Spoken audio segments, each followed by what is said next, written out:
pinaka ano niya. Yung standard niya kasi 21 na yan? hindi. Temperature. Tapos yung sa tire pressure niya, ito sir, Yung 33. 31, 32, 32. Kaso yung pinaka ano kasi nito, 35 sir. I-ano nyo na lang sir, kayo na lang po mag-monitor kung sakali. Kasi minsan tumataas, bumababa eh. Oo, pagka. Tapos makikita nyo naman yan sa ayan o.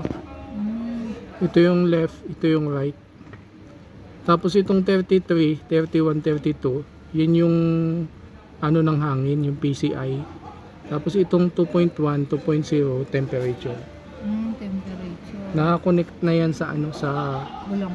gulong. Nakadidetect Tapos yan. paano malaman pag ano na siya? Yung kailangan ng hanginan. Ayan. Kasi yung standard nito 35. Yan, pwede ng hanginan yan. Kasi 33 na. O 33, 32, 31. Tapos makikita mo yung ano, yung standard ng hangin ay no, 35. Ito yung front, ito yung likod. Tapos ito yung sa likod sa kanan 41. Diba? Iba siya.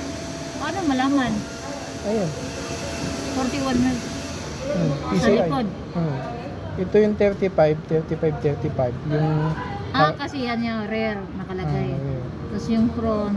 Itong dalawa. Paano malaman ang kanan? Di ba dito ka nakaharap? Apat yan. Okay. Saan ba yung left? Pag Yung- nasa taas ka ng sasakyan, saan yung left? Di ba ito? Yung Oo. kanan ito. Ito yung sa likuran. Ito yung sa kanan sa likod. Kung saan ka nakaharap.